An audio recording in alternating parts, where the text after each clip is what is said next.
Bienvenidos a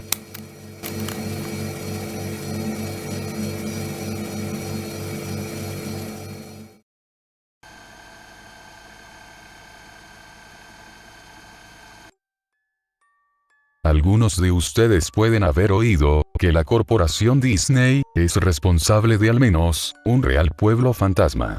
Disney construyó el complejo de la Isla del Tesoro en las Bahamas. No comenzó como un pueblo fantasma. Los cruceros de Disney, de hecho, paraban en el complejo y dejaban turistas allí para que se relajaran con todo el lujo. Esto es un hecho. Búscalo por ti mismo. Disney gastó más de $30 millones en el lugar. Sí, $30 millones. Luego lo abandonaron. Disney culpó a las aguas someras, que eran demasiado poco profundas, como para que sus barcos pudieran operar de forma segura, e incluso se culpó a los trabajadores, diciendo que porque eran de las Bahamas, eran demasiado perezosos para trabajar en un horario regular. Allí es donde termina la verdad de su relato. No fue a causa de la arena, y obviamente, no se debía a que los extranjeros son perezosos. Ambas eran excusas convenientes. No, sinceramente dudo que esas razones fueran las genuinas. ¿Por qué dudo tanto del informe oficial? Debido al Palacio de Mowgli. Cerca de la ciudad costera, en Carolina del Norte, Disney comenzó la construcción del Palacio de Mowgli a finales de los años 90. El concepto era un complejo con temática de selva, con un gigante palacio en el centro de todo el asunto. Si no estás familiarizado con el personaje de Mowgli, te ayudará a recordar la historia de El libro de la selva.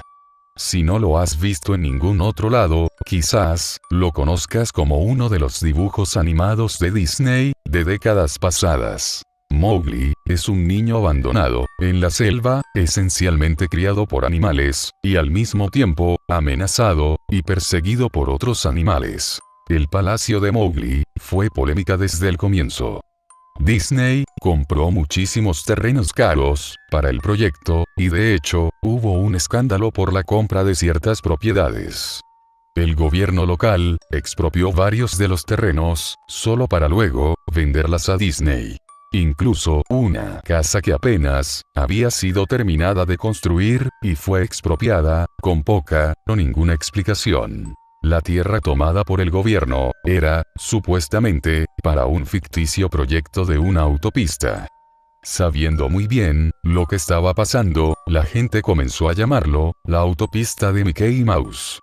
Luego estaba el arte conceptual. Un grupo de ejecutivos de la compañía de Disney organizó una reunión en la ciudad. Tenían la intención de convencer a todos de lo lucrativo que este proyecto sería para los habitantes. Cuando les mostraron el arte conceptual, este palacio indio gigantesco, rodeado de selva, cuyo personal sería hombres y mujeres, con equipos tribales y taparrabos. Bueno, basta con decir que a ninguno le gustó la idea. Estamos hablando de un gran palacio indio, selva y taparrabos. Y ubicado, no solo en el centro de un área relativamente adinerada, sino también en un lugar algo xenofóbico del sur de los Estados Unidos. Era una mezcla cuestionable en ese momento de la historia. Un miembro de la multitud intentó asaltar el escenario, pero fue contenido rápidamente por los guardias de seguridad, luego de haber partido uno de los carteles de la presentación con su rodilla. Disney tomó esa comunidad y la partió al medio, a su vez. Las casas fueron arrasadas, el terreno fue limpiado, y no había una maldita cosa que alguien pudiera hacer o decir al respecto. La televisión y periódicos locales estaban en contra de la construcción al principio, pero alguna demencial conexión entre el grupo mediático de Disney y los medios locales hizo que las opiniones se volvieran completamente opuestas a las del inicio. Así como Disney había gastado esos millones en la Isla del Tesoro, en las Bahamas, para luego abandonarlo, ocurrió lo mismo con el Palacio de Mowgli. La construcción se completó. El complejo de hecho tuvo huéspedes. Las comunidades de los alrededores se inundaron del tráfico y las molestias habituales, asociadas con la afluencia de turistas perdidos y furiosos. Luego, todo dejó de funcionar. Disney lo cerró, y nadie sabía qué pensar. Pero estaban bastante contentos por ello. La pérdida de Disney fue muy divertida y maravillosa para un gran grupo de personas que no querían este lugar desde el comienzo. Sinceramente, no volví a pensar en el lugar después de enterarme de que había cerrado hace más de una década. Yo vivo, más o menos, a 4 horas de ese lugar, o sea, la Isla Esmeralda, así que realmente, solo escuché rumores, y nunca me enteré de nada, personalmente. Después, leí un artículo sobre alguien que había explorado el complejo de la Isla del Tesoro, y publicado un blog entero sobre todas las locuras que había encontrado allí. Cosas que habían sido, simplemente, abandonadas. Cosas destrozadas, pintarrajeadas, probablemente arruinadas, por los ex empleados, descontentos por haber perdido sus empleos. Los residentes locales de toda esa área, probablemente, habían querido participar en la destrucción del lugar. La gente allí se sentía tan enfadada por la Isla del Tesoro, como la gente de la Isla Esmeralda, por el Palacio de Mowgli. Además, había rumores de que Disney liberó animales de su acuario en las aguas locales cuando cerraron, incluyendo tiburones. ¿Quién no querría dar unas nalgadas al gobierno local después de eso? Bueno, a lo que voy es que este blog sobre la Isla del Tesoro me hizo pensar. A pesar de que habían pasado muchos años desde su cierre, pensé que sería genial hacer algo de exploración urbana en el Palacio de Mowgli. Tomar algunas fotografías, escribir sobre mi experiencia, y probablemente ver si había algo que podía llevarme a casa como recuerdo. No voy a decir que no perdí tiempo en dirigirme allí, porque si les soy sincero, me tomó un año, después de haber encontrado el artículo sobre la Isla del Tesoro. En el transcurso de ese año, hice mucha investigación acerca del complejo del palacio, o mejor dicho, lo intenté. Naturalmente, ningún sitio o fuente oficial de Disney mencionaba el lugar. Se habían encargado de borrar todo rastro de este. Aún más extraño, sin embargo, era que aparentemente, nadie, antes de mí, se le había ocurrido escribir un blog sobre el lugar, o siquiera publicar una foto. Ninguno de los canales de televisión locales, o los sitios de periódicos, tenían una palabra sobre el lugar, aunque era de esperarse, si todos los medios habían sido manipulados por Disney. No iban a aclamar esa situación vergonzosa, ¿verdad? Recientemente, me he enterado de que las corporaciones pueden solicitar a Google, por ejemplo, eliminar enlaces de los resultados de búsqueda. Básicamente, sin una buena razón. Pensándolo bien, es probable, no que nadie hablara del complejo, sino que la información hubiera sido silenciada. Así que, al final, casi no pude encontrar el lugar. Todo lo que tenía para guiarme era un viejísimo mapa que había recibido por correo en los años 90. Era un artículo promocional enviado a personas que habían estado recientemente en Disney World, y supongo que, como yo lo había visitado a fines de los 80, eso era algo para basarme. Realmente, nunca fue intención mía quedarme con el mapa. Había sido guardado, junto con mis libros y cómics de mi infancia.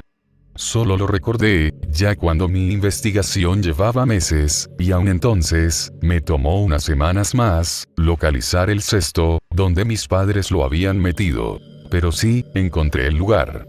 Los residentes locales no ayudaron, pues, la mayoría eran inmigrantes, que se habían mudado a la playa en los últimos años. O residentes antiguos, quienes solo se burlaron de mí, y me hicieron gestos groseros, apenas pronunciaba lo del palacio. El mapa me llevó por un pasillo exterior, excesivamente largo, con una exuberante vegetación. Plantas tropicales, fuera de control, que habían invadido el área, se mezclaban con la flora nativa, que de hecho, era propia del lugar, y que había intentado reconquistar la tierra. Estaba asombrado, cuando llegué a las puertas frontales del complejo. tremendas, monolíticas puertas de madera, las cuales parecían haber sido cortadas de secuoyas gigantes. La puerta había sido agujereada en varios puntos por pájaros carpinteros y carcomida en la base por insectos roedores. Colgando de la puerta había una lámina de metal, un pedazo de chatarra, con letras garabateadas en negro. Abandonado por Disney, decía. Claramente, era obra de algún residente, o un ex empleado, que había querido hacer una pequeña protesta. Las puertas estaban abiertas, lo suficiente como para atravesarlas a pie, por lo que, habiendo tomado mi cámara digital, y el mapa, cuya cara posterior mostraba un esquema del complejo, me puse en marcha. Los jardines interiores del lugar estaban tan desbordados de vegetación como la entrada. Había palmeras descuidadas y andrajosas entre montones de sus propios cocos.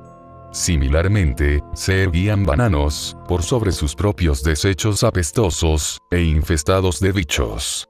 Había una especie de enfrentamiento entre el orden y el caos, habiendo filas cuidadosamente plantadas de flores perenne, mezcladas con repulsivas hierbas altas y hongos apestosos y ennegrecidos. Todo lo que quedaba de las estructuras al aire libre era madera rota, podrida, y varios pedazos carbonizados, de material no identificable.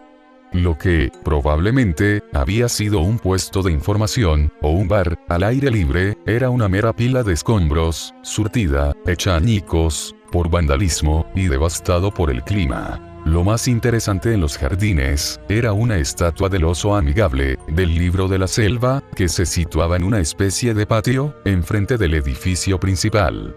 Estaba congelado, dando un saludo jovial, hacia la nada, mirando con una sonrisa tonta y dientuda, con franjas extensas, de su pelaje, cubiertas de mierda de pájaro, y enredaderas. Me acerqué al edificio principal, o sea, el palacio, solo para encontrar su parte exterior, cubierta de grafiti, donde la pintura original no se había descascarado. La entrada no solo estaba abierta, las puertas habían sido removidas de sus bisagras y robadas. Sobre las puertas, o las fauces abiertas, que habían quedado en su lugar, alguien había pintado otra vez, abandonado por Disney. Me gustaría poder hablar sobre todas las cosas impresionantes que vi dentro del palacio. Estatuas olvidadas, cajas registradoras abandonadas, una desarrollada sociedad secreta de gente sin hogar, pero no. El interior del edificio estaba tan vacío, tan desnudo, que creo que de hecho, la gente había robado hasta el moho de las paredes.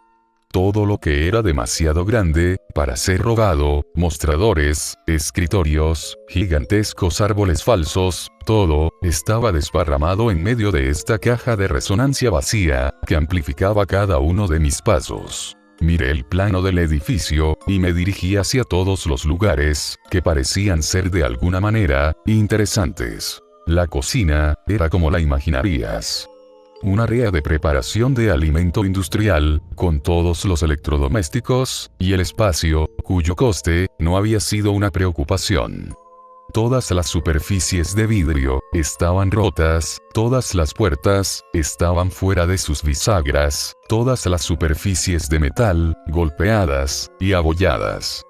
Todo el lugar olía a pis. El congelador gigante, que ya no estaba ni remotamente frío, tenía filas y filas de espacio vacío en las estanterías. Había ganchos colgando del techo, probablemente para colgar cortes de carne, y al quedarme allí por un momento, me di cuenta de que se estaban balanceando. Cada gancho se balanceaba en una dirección aleatoria, pero sus movimientos eran tan lentos y pequeños que era casi imposible de ver.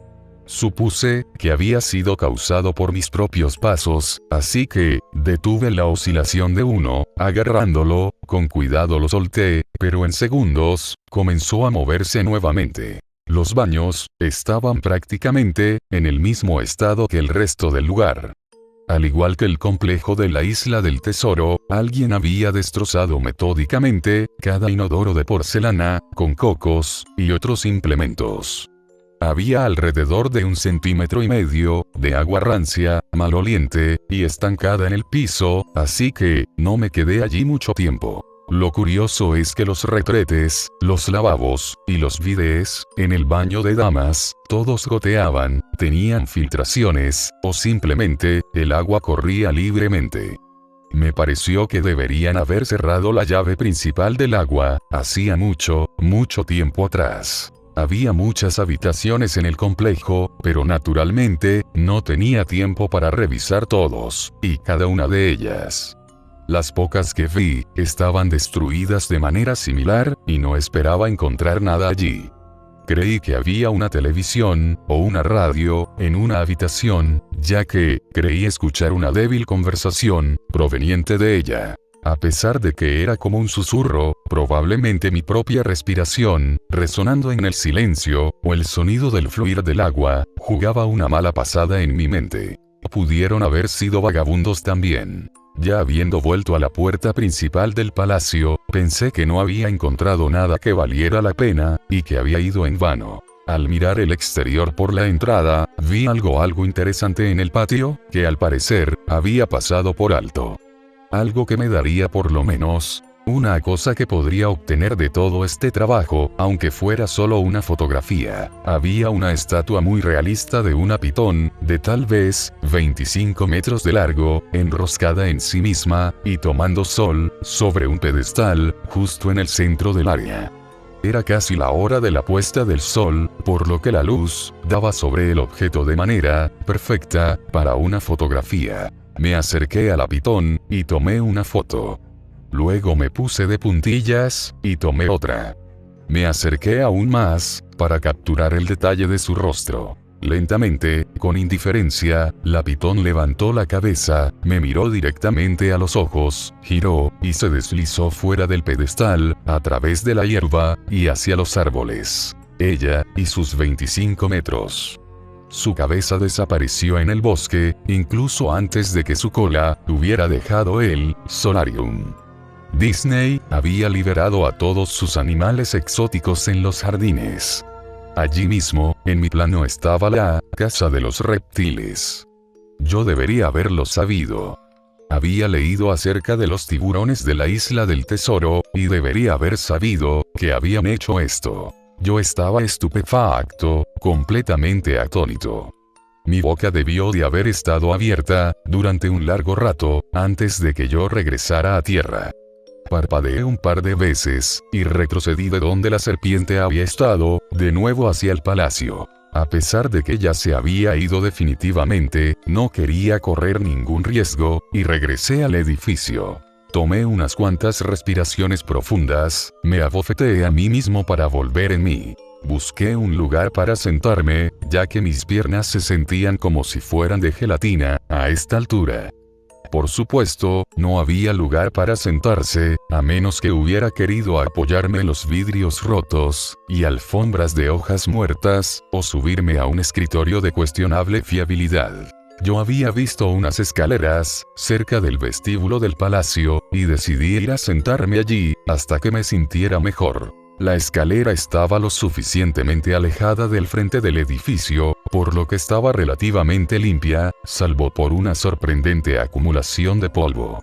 Arranqué un trozo de metal de la pared, pintado nuevamente con las letras, abandonado por Disney, a la cual ya me había acostumbrado. Coloqué el trozo en la escalera, y me senté sobre él, para al menos, mantenerme algo limpio. La escalera se dirigía por debajo del nivel del suelo. Usando el flash de la cámara, como una especie de linterna improvisada, vi que los escalones terminaban en una puerta de malla metálica, con un candado.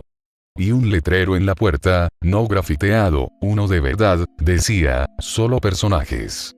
Gracias. Esto me animó un poco, por dos razones. 1. Un área exclusiva para personajes, sin duda habría tenido cosas interesantes en el pasado. 2. El candado estaba todavía en su lugar. Significa que nadie había ido allí abajo.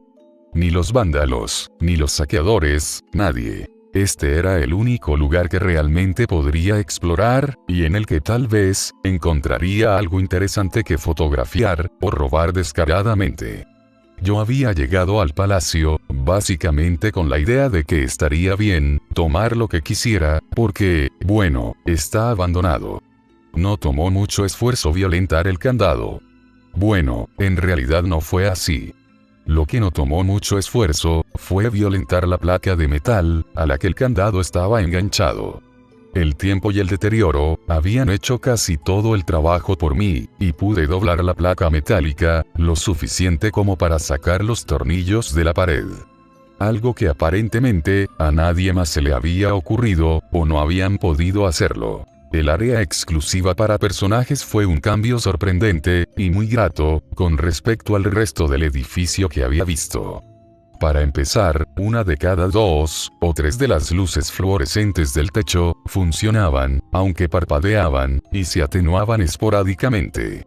Además, nada había sido robado, o roto, más allá de que el tiempo, y la exposición al aire, se hacían notar. Había mesas con blocs de notas, y bolígrafos, había relojes.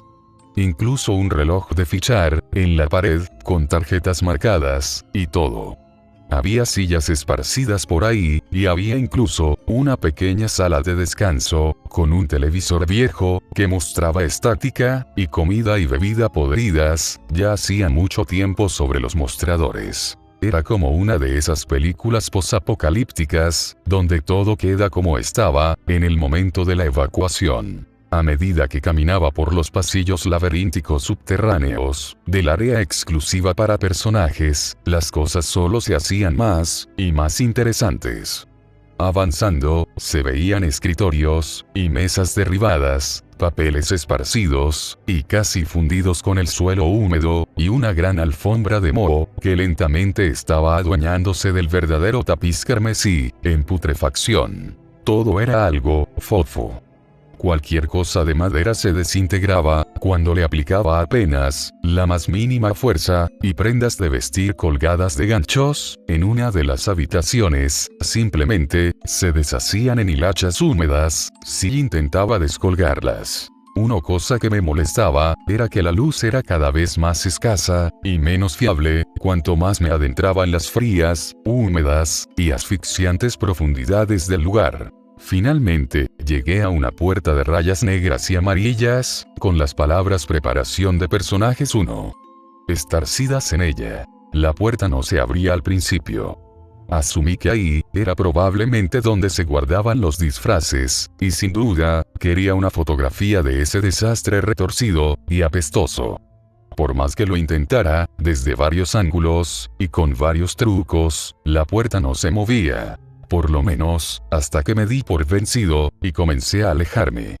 Fue entonces, cuando se oyó un leve chasquido, y la puerta se abrió lentamente, con un chirrido. En el interior, la habitación estaba completamente a oscuras.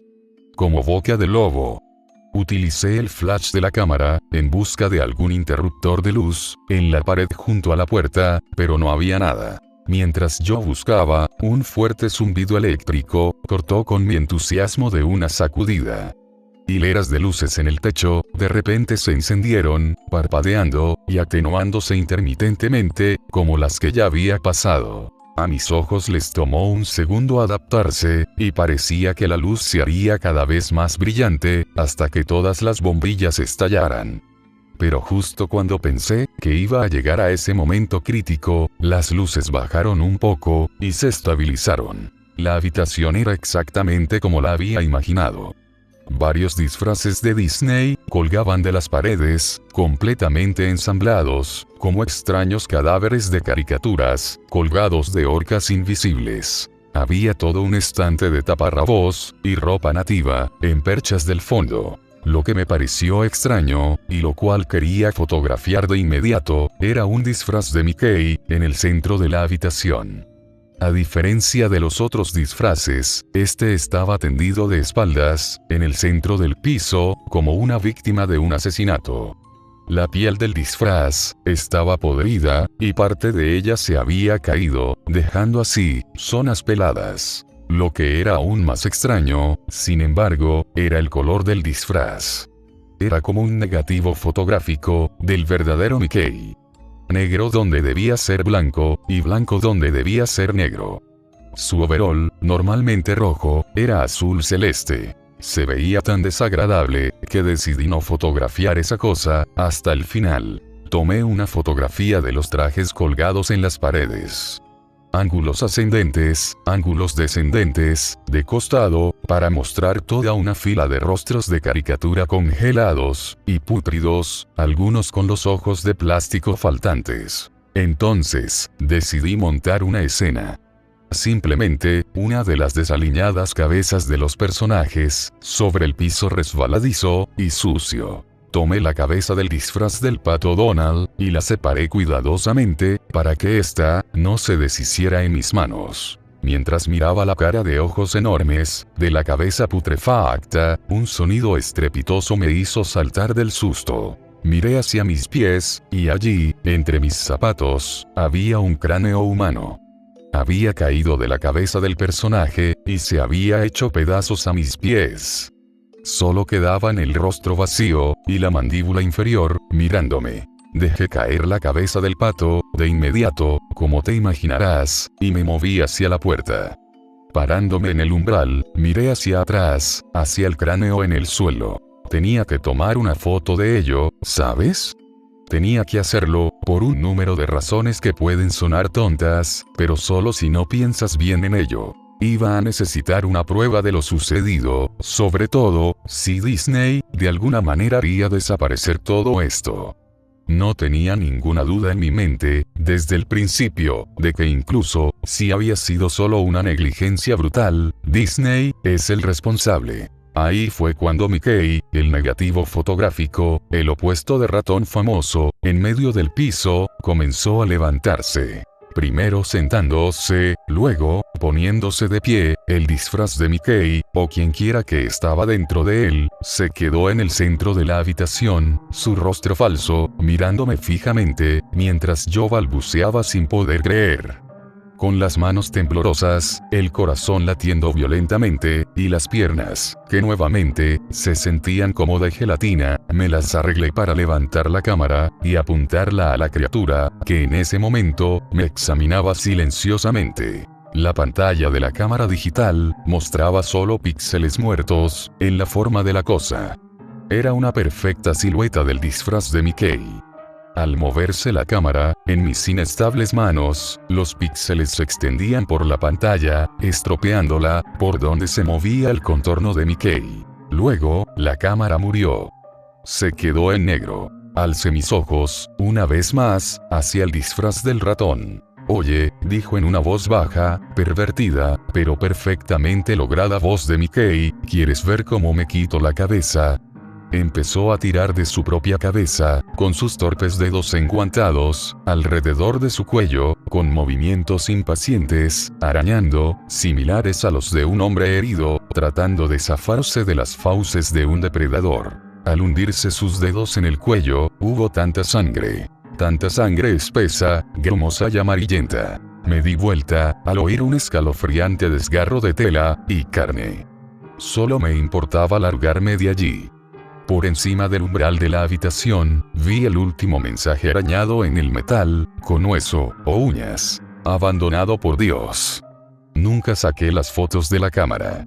Nunca escribí la entrada de blog sobre el tema. Después de salir corriendo del lugar, salvando mi cordura, y probablemente, mi vida, supe por qué Disney no quería que nadie supiera de este lugar. No querían que nadie como yo entrara. No querían que nada como eso saliera.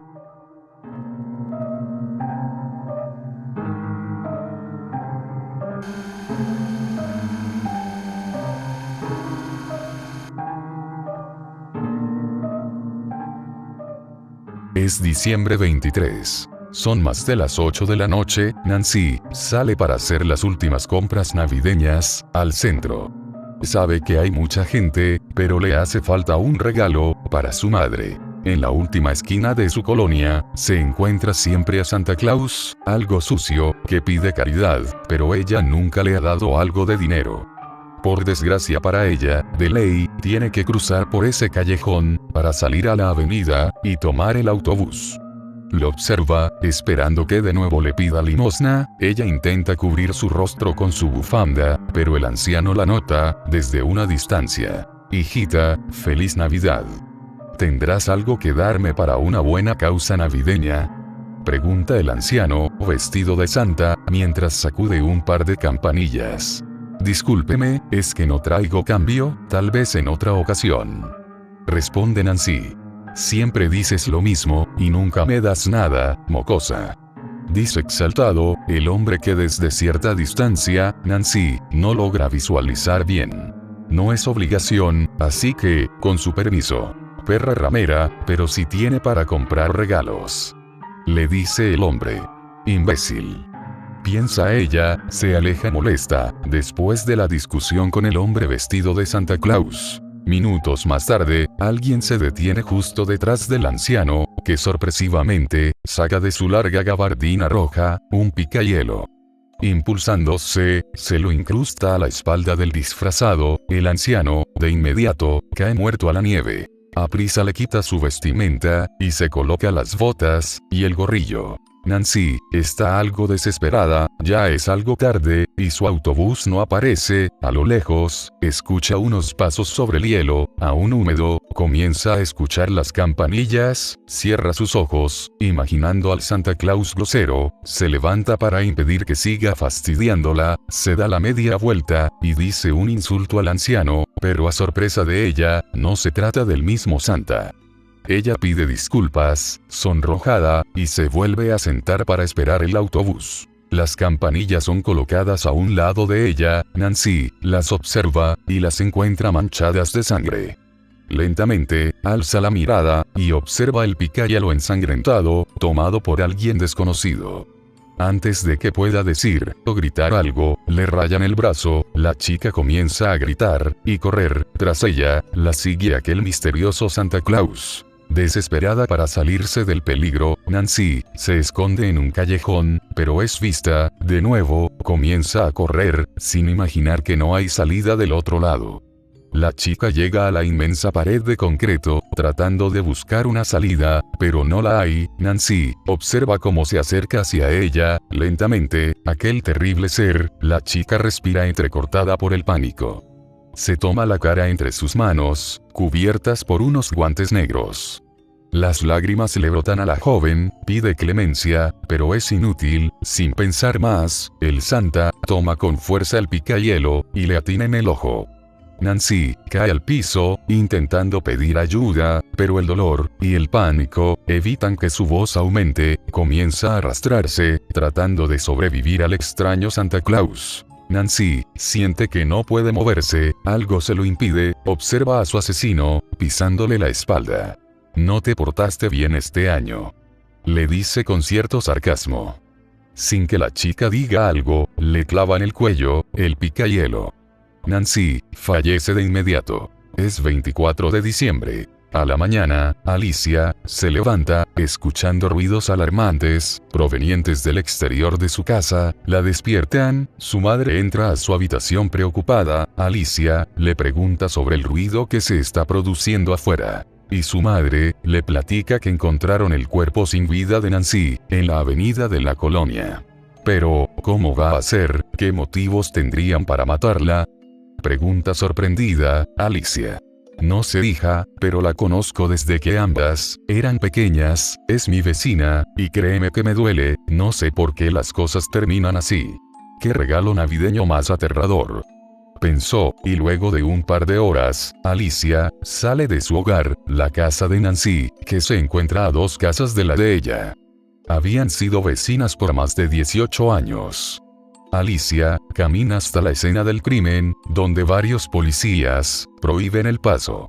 Entre empujones y gente corriendo, Alicia logra ver el saco que utilizaba el anciano disfrazado de Santa Claus. En las noticias de la televisión local, informan que al parecer, el anciano la había asesinado, pues, según indican muchos de los vecinos de la zona, aquel hombre se había estado comportando muy grotescamente, y probablemente ebrio, había asesinado a la joven. Suponen que huyó, pues, solo encontraron el saco perteneciente a su disfraz. Alicia recibe la visita de su vecino Robbie, quien se encuentra lloroso y triste. Robbie le confiesa a la chica que había estado muy enamorado de Nancy, pero ella siempre lo rechazó. Alicia lo consuela para que no se deprima. Minutos más tarde, su hermana Rilia va por él. Rob, tenemos que irnos, papá te está buscando para que lo ayudes. Dice Rilia. Sí, ya me tengo que ir, Alicia, espero tengas feliz Navidad, por si no vengo a felicitarte en la noche. Igualmente Robbie, saluda de mi parte a tus padres. Alicia se gira hacia Rilia, con una mirada seria. ¿Estás contenta por la muerte de Nancy? Cuestiona. ¿Pero qué cosas dices, Alicia? ¿Cómo me voy a alegrar por la muerte de alguien? Responde la otra chica. Tú sabes por qué lo pregunto, yo misma no negaré que sentí un alivio cuando me enteré. Pues sí. Continúa Rilia, esa perra se lo merecía, solo vivía para pisotear a las personas, y más, a mi hermanito. No tuviste nada que ver. ¿Verdad, Rilia? ¿Estás loca? Soy mala, pero no asesina, además estaba con Steven toda la noche. Dijo, mirando hacia otro lado. Aún no te he dicho que Nancy murió en la noche. Dijo Alicia, con una mirada de sospecha. Nadie. ¿Sabes? Ya me voy, porque mi abuela nos espera en su casa. Responde Rilia. Sí. No querrás que sepan que aún te juntas conmigo. Continúa Alicia. Tú sabes que todo sería normal, si no hubiese sido por la estúpida de Nancy. Exclama la otra chica. Feliz Navidad, Rilia, por cierto, te quedarás para el interrogatorio al vecindario. ¿Verdad? Adiós. Finaliza Rilia. Alicia se queda de pie, por un par de minutos, recordando algunas escenas de su pasado, que nadie más que Rilia sabe, y nadie quiere recordar. Regresa al mundo real, y cierra la puerta, mientras lanza un suspiro profundo. Rilia camina hacia su casa, quizás, teniendo los mismos recuerdos que Alicia. De pronto, escucha unos pasos tras ella. Antes de que observe hacia atrás, le son tapados sus ojos con demasiada fuerza. Minutos después logra soltarse. El sentimiento de susto se fue desvaneciendo al ver de quién se trataba. Era Steven, su novio. Eres un idiota. Me asustaste demasiado. Dice algo ofuscada. Discúlpame, amor. Se lamenta el chico. Qué bueno que viniste, ¿no sabes lo que está ocurriendo? No, ¿por qué? Todo salió bien. Ven, para que te platique, antes de que me vaya a casa de mi abuela. Finaliza Rilia. Robbie comienza a meter un par de maletas a la camioneta de su padre, una de ellas cae, y con el golpe se abre. De inmediato comienza a recoger las cosas, al parecer, son pertenencias de su hermana. Una de ellas, había un sobre de fotos, le llama la atención una, en donde está ella con Alicia y Nancy. Tal parece que es la Navidad pasada. Pero él no recuerda que ellas tres se hubiesen llevado bien. Casualmente, le da la vuelta a la fotografía, y nota una dedicatoria. Esta dice unas palabras escritas, especialmente por Nancy, quien amenaza con dar por terminada su amistad, pues, ya no se juntaba con zorras. Escucha las voces venir de su hermana, de inmediato guarda las fotografías en su bolsillo, y termina de empacar las maletas. Sin que nadie lo vea salir, se dirige a la casa de Alicia, con demasiada prisa. Al llegar, la madre de la chica lo deja subir, pues, Alicia se encuentra bañándose, y lo deja en su recámara para que la espere. Minutos más tarde, Alicia sale, se sorprende al ver al chico sentado en su cama, lo observa por un momento, para después sentarse frente a su tocador, a peinarse, y hablarle, con la mirada en el reflejo de su espejo. ¿Qué pasa, Rod? ¿Por qué ese rostro? Dice confusa, Alicia. Nada, simplemente varias dudas comenzaron a darme vueltas en la cabeza.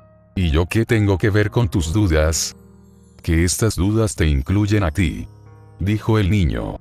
Bueno Rod, déjate de tonterías, y date prisa, porque tengo que alistarme para la cena de Navidad. Dice algo enojada, la joven. Bien. Dime Alicia, ¿sostienes alguna relación con mi hermana? Oh, si te refieres a pareja. No. Me refiero a simple relación amistosa. La interrumpe el chico. No. Menos, para nada, ¿por qué me lo preguntas? Pues... El chico saca la fotografía, y se la muestra a cierta distancia. Esta foto, me dice todo lo contrario. Ella se queda callada por un momento, observando la fotografía, tratando de darle una excusa distinta al chico. ¿De dónde sacaste esa foto, Rob? Ese no es el punto, Alicia. Si no te llevas con mi hermana, entonces esto, es un fotomontaje bien logrado. Sí, éramos amigas, pero desde el año pasado, lo dejamos de ser. ¿Y por qué? Pregunta curioso el joven. Eres un chico muy entrometido, Rod, pero no te lo diré, mejor pregúntale a Rilia, a ver si ella misma te contesta esa pregunta. Pues lo veremos, gracias por la información Alicia, y de nuevo, feliz Navidad. Dice él, saliendo de la habitación. Rob regresa a su casa, y se encierra en su cuarto. Su padre había salido al trabajo por un momento, por lo que su salida a casa de la abuela, tendría que retrasarse. Escucha que tocan el timbre desenfrenadamente, de su casa, se levanta para cerciorarse por la ventana, se trata de Steven, su hermana de inmediato, abre la puerta, y salen a platicar en la banqueta. Desde ese ángulo, Rob logra observar bien a Steven, que se encuentra lloroso. Rilia trata de calmarlo, pero en él se delata su miedo. Rob no deja de observar confuso y completamente extrañado. Sorpresivamente, Steven empuja a Rilia, esta le contesta con una fuerte cachetada, que lo hace tambalear. Minutos más tarde, Steven se marcha corriendo hacia la casa de Alicia, donde no tarda mucho en llegar. Sin darse cuenta, Rob es observado desde el marco de la puerta, entonces siente una presencia cerca de él.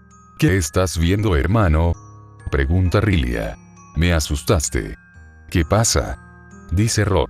Te pregunté qué estabas observando. Ah, es que el timbre me despertó, iba a insultar a la persona, pero vi que era tu novio, así que ya no le dije nada. Ah, bueno. Pensé que me espiabas. ¿Habría motivo para hacerlo? Pregunta Rob. No lo creo. Ella se da media vuelta, y se marcha, algo seria. De inmediato Rob cierra la puerta de su recámara con seguro, y se acuesta en su cama, a observar la fotografía, que no deja de ser tan misteriosa, como extraña. Pasa un tiempo, en toda la casa hay silencio, el timbre del teléfono, de nuevo, vuelve a despertar a Rob. Lo alza, pero su hermana ya había contestado, algo lo retiene de colgar el teléfono. El que está en la línea es Steven, la conversación le llama la atención. Ya no soporto esta presión, Rilia, nunca debí de haberte hecho caso. Cállate, deja de llamarme por favor, esto se está desbordando, hasta mi hermanito me anda acosando, solo falta que, ¿qué ha sido eso? Una respiración, es una respiración. Cuelga el teléfono. Rob escucha los pasos venir de su hermana, de inmediato, se acuesta en su cama, y se hace el dormido. Rilia abre la puerta salvajemente, pero observa a su hermanito durmiendo, no dice nada, y se marcha de su habitación, cerrando la puerta. Steven sale de su casa, apenas colgó el teléfono, corre hacia su auto, lo enciende, y arranca a toda velocidad. Su madre sale asustada, y le grita desde la puerta, pero ya se encontraba lejos. La mujer, desde la puerta, trata de imaginar lo que tanto mortifica a su hijo, como para que saliera de esa manera. Steven se encuentra muy nervioso y alterado, se encuentra lloroso, su celular comienza a sonar, mientras conduce, lo observa, pero no se decide a contestar. Por lo que deja de sonar. Se toca el cabello con la mano, tratando de pensar en una solución, su cabeza le da vueltas. Se cruza un alto, y casi atropella a un anciano, vestido de Santa Claus. De nuevo comienza a timbrar el celular, esta vez, decide contestar, se trata de Rilia, quien trata de calmarlo, le explica que su madre acaba de llamar, y está preocupada. Ya no aguanto esta tensión Rilia. Grita, demasiado alterado. Siento que me voy a morir por el remordimiento. ¿Dónde estás? ¿Estás conduciendo? ¿Por dónde andas, Steven? Todas las imágenes me dan vuelta en la cabeza. Replica el chico. Nunca debí haberte hecho caso. Nunca. Cállate, y escúchame. Ahora alterada dice Rilia. Oh no carajo. Se escucha la voz del chico. Steven. ¿Qué sucede? Pregunta ella. Son los malditos frenos. No. Amor. ¿Te encuentras bien? Se escucha un ruido demasiado fuerte. Steven. ¿Qué es ese ruido? Steven. Grita aterrada Rilia. Rilia se queda de pie, esperando escuchar de nuevo la voz de su novio. Se cubre la boca, tratando de ocultar su pánico, se ahoga un grito. Entonces, se escucha un fuerte estallido. Cuelga el teléfono, se seca la lágrima que recorría por su rostro, desde las escaleras de la casa, es observada por Rod.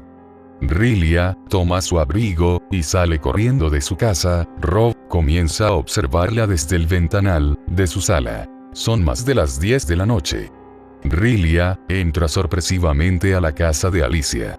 Entonces, Rod sube al cuarto de su hermana, coloca el seguro, y enciende las luces. Comienza a revisar todos los cajones. No se sabe exactamente lo que busca el chico, pero lo tiene demasiado tenso. Mientras tanto, en el cuarto de Alicia. Steven murió, y es por nuestra culpa Alicia. No, Rilia, tú lo involucraste, no yo, ¿recuerdas? No es momento para ponernos a recordar cómo sucedieron las cosas exactamente. Es mejor momento para... Ella se detiene, observa afuera de su ventana. Su cuarto colinda con la de Rilia, observa desde lejos, a Rod, revolviendo las cosas de su hermana. ¿Ya viste a tu hermanito? Dice Alicia. ¿Pero qué? Se levanta, se coloca junto a la ventana para observarlo. De pronto, Rod observa a su hermana que lo mira con el ceño fruncido. De inmediato, sale corriendo del cuarto. Estúpido. ¿Qué busca? No. Él no nos hundirá. Vamos a seguirlo. Pero, la cena. Exclama Alicia. Es más importante esto, Alicia. Ambas salen corriendo de la casa, y se introducen en el auto. Rob comienza a observar el auto de su hermana desde el espejo retrovisor, el otro auto comienza a alcanzarlo demasiado, el auto golpea al del chico, pero el que pierde el equilibrio, es el de ellas. Desde su espejo Rod observa a su hermana, y su vecina, dar vueltas sobre la carretera, y chocar con un árbol. De inmediato, el chico frena su auto, se baja para cerciorarse del estado de ambas. Se acerca con las fotografías en la mano. Camina hasta llegar con ellas, observa solo a Alicia recostada en el asiento con los ojos cerrados. Rob la observa, sin darse cuenta que alguien se para justo tras él. Sorpresivamente, Alicia abre los ojos, al tiempo que lanza un brinco de susto, el chico. «Feliz Navidad, Rod», dice Alicia. «Alicia, casi me matas del susto». «No, de eso nos aseguraremos, hermanito», dice Rilia, parada justo tras el chico, con una rama de árbol, pegándole fuertemente en la cabeza. «Idiota». Él cae al piso, Alicia sale del auto, y toma las fotografías, se cerciora que contenga la que le había mostrado en su casa. Efectivamente, si son esas, las coloca en el bolsillo de su chamarra, entre ellas dos, alzan el cuerpo de su hermanito, y lo llevan hasta el automóvil, que manejaba Rod, abren la cajuela. Pero justo cuando están a punto de echarlo, él despierta. Antes que escape, lo amarran con una soga, y lo sientan en la parte de atrás. De nuevo, se suben al auto, y se alejan. Rob las observa molesto, esperando que le den una explicación. «Ay, por favor, no me veas de esa manera, Rod», dice sarcástica Rilia. «¿Qué esperas? ¿Que te demos alguna explicación?» «Pues, muy bien. Las estoy esperando». Él contesta. «Ay, niño. Eres muy ingenuo, todo lo que hemos hecho, es para salvarte de las garras de esa zorra». «¿Se refieren a Nancy?», pregunta. «Sí, esa misma, hermanito. Te despreció centenares de veces, pensaba jugar con tus sentimientos, y engañarte después. Y esperan que les crea. Por favor. ese el motivo externo, pero estoy casi seguro que hay algo más. Que también involucra a mi cuñado. Steven. Dice, inquisitivo, el chico. No juegues con eso. Él está muerto ahora. ¿Cómo estás segura de eso, hermanita? Pues... ellas hacen un alto en una calle algo deshabitada. Y Rilia continúa, porque lo escuché por el teléfono. Eso es verdad. El semáforo cambia de luz, pero el auto que está delante de ellas apaga su motor. Rilia se enfada y comienza a tocarle el claxon. Espera un momento para saber si reacciona, pero nada. De nuevo vuelve a tocarle el claxon, y es cuando se abre la puerta del conductor. Ambas chicas observan. Saca primero los pies, son unas botas negras, después el cuerpo, y por último, la cabeza, que está cubierta por un gorrito de Santa Claus. Las chicas se exaltan. Pues, baja con un palo de golf. Les dije que Santa Claus tenía que ver con la muerte de Nancy. Dice Rob. Cállate, idiota. Dice Rilia. Las chicas tienen algo de miedo, sus rostros delatan el pánico que están sintiendo. Santa Claus camina hacia ellas. En el momento en el que Rilia intenta salir del auto, este rompe el parabrisas con el palo. Ambas gritan de susto. Abre la puerta y saca de los cabellos a Rilia. Ella cae al piso aterrada. Abre la puerta de atrás y saca al chico amarrado. Después de desamarrarlo, se quita el gorro de Santa, delatando su rostro. Ambas chicas se sorprenden al ver de quién se trata. Te lo dije, hermanita. Nunca asegures sin saber. Dice riéndose, Rob. ¿Te sorprende verme, amorcito? Dice Steven. Pero yo te escuché, como te accidentabas. Pero no viste lo que ocurrió, eso es muy diferente. Alicia se baja, y ayuda a levantar a Rilia. Ambas se encuentran desconcertadas. No entienden absolutamente nada de lo que está ocurriendo. Sorprendida. Nunca juegues con fuego, preciosa. Pero, ¿cómo te salvaste? Yo misma. Sí, tú misma desconectaste los frenos del auto, mi madre te vio salir del garaje. Además, Rob me previno. Pero el ruido... ¿Cómo? ¿Qué pasó en realidad? Es que sí me estrellé, solo que logré salirme antes del impacto, caí entre los pastizales.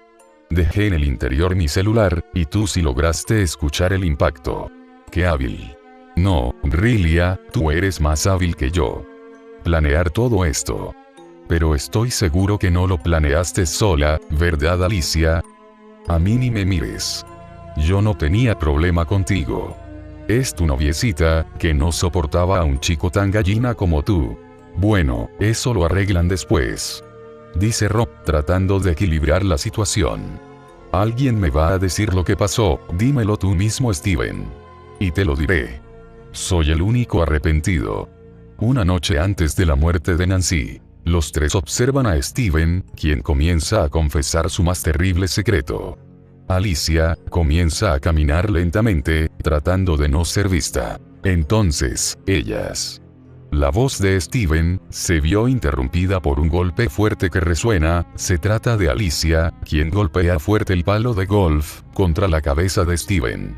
No permitiré que tu novio nos hunda. Dice algo alterada, Alicia. ¿Pero qué lo has hecho, estúpida? Ya mataste al único que puede decirme lo que pasa aquí. Dice enojado Robbie. Si no dejas de sofocarnos, también a ti te sucederá lo mismo. No amenaces a mi hermanito. Se enoja Rilia. Estoy tratando de salvar nuestro pellejo. No seas inepta. Lo siento, hermanita, pero tú tienes que salvarte de esto. Le da un golpe en el rostro. Rilia cae inconsciente al piso. Tú me dirás lo que pasa, y ni se te ocurra tocarme, porque te va a ir peor. Lo tenías planeado todo, ¿verdad, Rod? ¿Por qué? ¿Solo por saber quién mató a la zorra de tu amor platónico? Dice Alicia. Mejor dime la verdad. La verdad es que no podrás salvar a tu hermanita, de hecho, está más involucrada que yo. La puerta del auto se abre sorpresivamente. Cae al piso, y la chica se golpea severamente la cabeza. Tras la puerta se levanta Steven. Con sangre corriendo de su cabeza. Llevémoslas a la policía, antes de que se despierten. ¿Estás seguro que quieres hacer esto, Steven? Tú también estás involucrado, hasta donde sé. Ya no puedo con este remordimiento, sé que es lo mejor. Es tu decisión, porque te dejaría escapar. Dice Rob. No, no es lo correcto. Steven acelera el auto, dirigiéndose a la policía. Estando en tan grave situación, ambas decidieron confesar toda la verdad. Era las 11 de la noche, del 24 de diciembre, y ellos vivían su peor Navidad. En el reporte oficial de los hechos, Nancy, Rilia y Alicia eran amigas desde la secundaria. En primero de preparatoria, acaban su amistad, por la culpa de Nancy, quien las difama de haber pasado a secundaria, pues, se habían acostado con el director, y varios maestros, nadie sabe sus motivos. A partir de esa declaración, ambas chicas se hicieron más amigas, y trataron de vengarse de Nancy, pero ella siempre se las arreglaba para ganar. Cuando pasan al segundo semestre, Rilia conoce a Steven, y se hacen novios. Nancy descubre el noviazgo, y difama que Rilia compartía a su novio con su mejor amiga. A partir de ese chisme, Alicia y Rilia, por el bien de su reputación, sacrifican su amistad, y se separan por completo. La gota que derramó el vaso, fue cuando pasaron a tercer semestre, y Rod entra a la preparatoria, se enamora perdidamente de Nancy. Esta, a sabiendas de que es el hermanito de su enemiga, lo rechaza, pero no conforme, lo comienza a humillar. Rilia, se le ocurre un plan macabro para detener definitivamente a Nancy, le platica a Alicia el plan, ella al principio lo rechaza, pero la convence, haciéndole entender que no perdería nada. El plan consistía en terminar por completo a Nancy, decidiendo asustarla con un atentado sumamente fuerte. El plan incluía a Steven, para que sea el que la asuste con un picahielo. Él se niega por completo, por lo que entre ellas, lo drogan, para que inconsciente de sus actos, realizara el plan de las chicas. Sin sospechar de las consecuencias, sacan a Steven, para que concluyera con el plan. Nunca pensaron que el desprecio que tendría Steven contra Nancy se propiciara más de la cuenta. Steven mata primero al anciano, toma su vestimenta, y comienza a perseguir a Nancy. Cuando la tuvo entre sus manos, el efecto le tocó por completo el cerebro, y sin compasión alguna, apuñaló con el picahielo a la chica. El plan se había desbordado por completo. Las chicas se enteraron de la verdad hasta el día siguiente. Se asustaron, pero más Steven, cuando volvió en sí, descubrió lo que había hecho, y el remordimiento comenzaba a hundir el plan. Rilia decide eliminar a su talón de Aquiles, desconectando los frenos del auto. Él la descubre al igual que Rob, descubre ciertos secretos del pasado de su hermana. Cuando da por hecho que su hermana está más que involucrada, decide salvarla, golpeándola, para culpar solamente a Alicia, pero era más que imposible. Las chicas y el joven pasarán una buena parte de sus vidas tras las rejas, pues, a pesar de que Steven haya sido el que mató a la chica, ellas serán las que planificaron la idea, y mucho más Rilia. Rob se siente mal por su hermana, pero era demasiado tarde para salvarla. Sus padres están devastados.